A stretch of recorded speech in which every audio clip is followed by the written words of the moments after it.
history. I gotta tell you, in 1776, the fate of our nation hung by a thread. American morale was low, so Thomas Paine wrote The American Crisis to galvanize a nation. He reminded people of what was at stake and why we fight, and he did not sugarcoat it. He wrote, these are the times that try men's souls. Tyranny, like hell, is not easily conquered. And as always, New Jersey rose to the challenge. By December, General Washington led his daring crossing of the Delaware and turned the tide at Trenton and Princeton. And here we are, nearly 250 years later, and New Jersey once again stands at the front lines.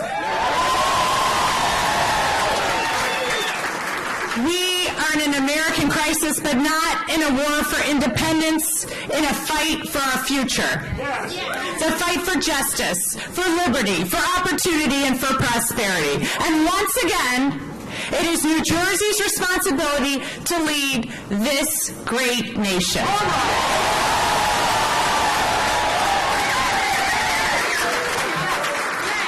So, New Jersey, are you ready? I am too. The reason we were so successful tonight is because of all of you. I have spoken to thousands of New Jerseyans, and I've heard your stories. You told me about your hopes and your fears, your dreams and your challenges, and you told me what keeps you up at night. And here's what came through loud and clear. We love this state. I mean, we really love this state. Guys, I could write a book on the odes to people's favorite shore towns and diners. And it's because of that love that the thought of not being able to raise your kids here or stay to see your grandchildren grow is simply unacceptable. So you know what? In the Navy, we had a saying, shipmate, self. The mission was never about a single person. And I will tell you what I've learned. There are two kinds of people in this world. Those who think that the only way to get ahead is to put themselves first, and those who understand that when we all do better, we all do better.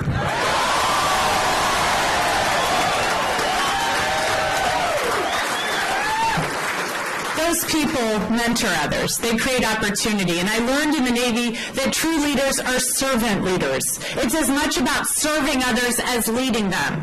And that's right. And I have always been honored to serve this country and serve this state. So I want to thank everyone supporting me so that I can continue to do just that. Here's what I love about New Jersey. I love that you can hike our mountains in the morning and hang out down the shore in the afternoon. We are the state that has produced everyone from Bruce Springsteen to John Bon Jovi, Lauryn Hill to Frank Sinatra, Whitney Houston and the Jonas Brothers. We have everything from the best bagels to bingsu, curry to cannoli, Taylor ham, egg, and cheese. This state deserves the best.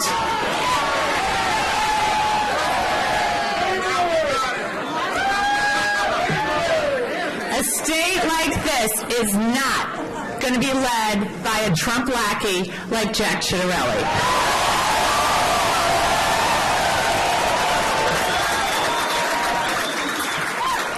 And I am ready to make life more affordable for families.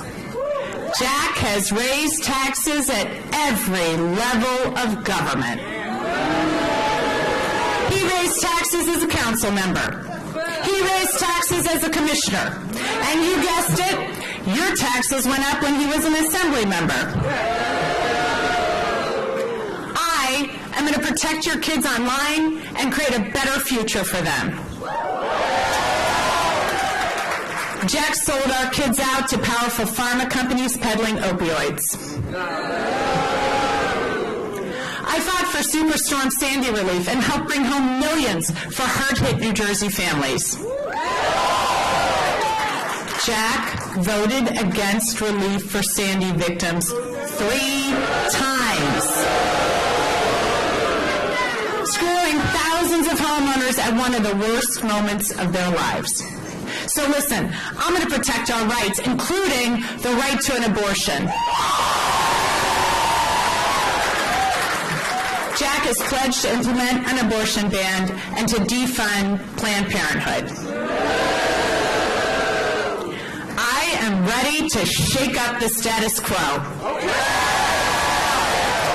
And Jack is the status quo.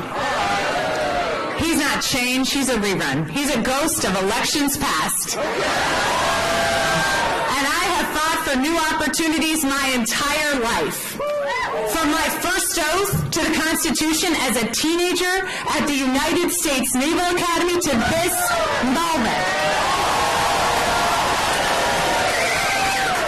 I have always fought to upend unfair systems, and I am now going to take on systems that don't work or only serve special interests in the only way I know how, by running to be your next governor.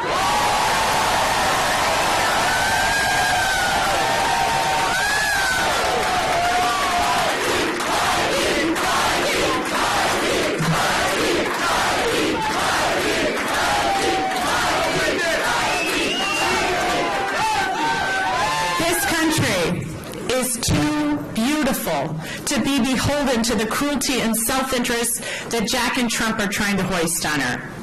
So why do we stand here in New Jersey with the weight of the nation on our shoulders, with every eye in the country looking to us to lead? I think it's because we have a certain reputation. We may have a chip on our shoulder. We built a nation and people say the scars we have are ugly. We fund this nation, and yet Trump and MAGA Republicans in D.C. want to raise your taxes and take away your health care and education dollars. The president comes here nonstop to his golf course, and he calls our state a horror show. But come November, we're sending a shot across the bow. Sending a message because it's usually the people who have something to prove that work the hardest. Hey, New Jersey, I've got something to prove.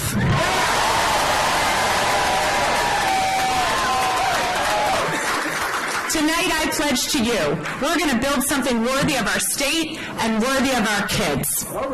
With all of you, we can take on the tough fights and win. You saw it in this election. The Democratic Party is ready for the fight. We had 6 public servants run in this primary. Each had a different method, a different voice, a different experience.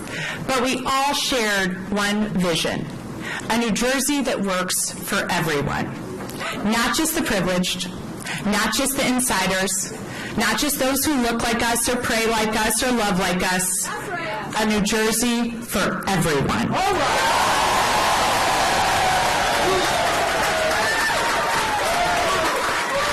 Opportunity, affordability, community, that's what we're all fighting for. Tonight, after multiple debates, countless meet and greets, hundreds of thousands of votes cast, I know we are stronger. We have a clearer vision, and we are going to deliver for New Jersey.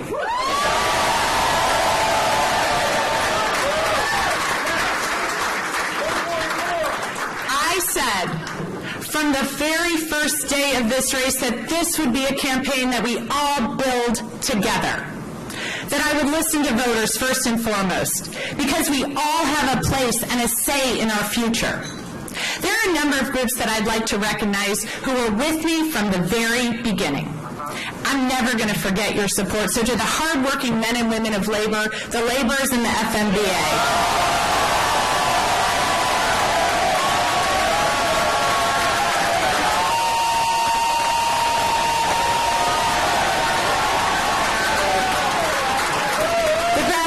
groups, including the League of Conservation Voters, Chatham Moms for Change, MACTA, Emily's List, and Door-to-Door Democracy. I also want to thank all the party leaders and elected elected to rally their supporters and grassroots volunteers to help us have the best ground game in the state.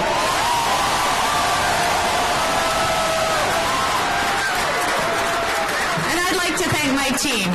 To those who've been with me since 2017, and to those who joined our crew this cycle, your tireless work and commitment to New Jersey are unmatched. I am so proud of the team we've built, and I can't wait to see what you all do in the future.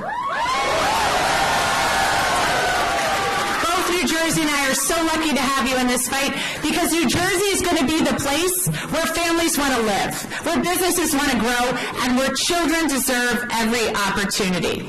Because this is the Garden State, and this is where you plant your family and you grow your dreams.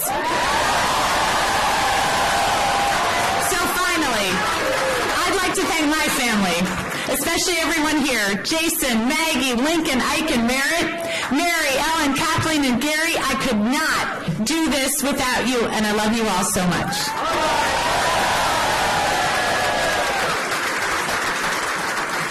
So let me close with this. If Jack Ciattarelli is the ghost of elections past, then tonight we write the future. Because the future is built on hard work and hope. And here in New Jersey, we're known for our grit, for our tenacity, maybe a little bit for how loud we are. But it's going to take a strong voice to cut through the noise from Washington and deliver for the people. So I stand here tonight doing just that. And as a mom of 4 teenagers, you guys know I'm not going to put up with the incompetent, whiny nonsense coming from aggrieved MAGA Republicans.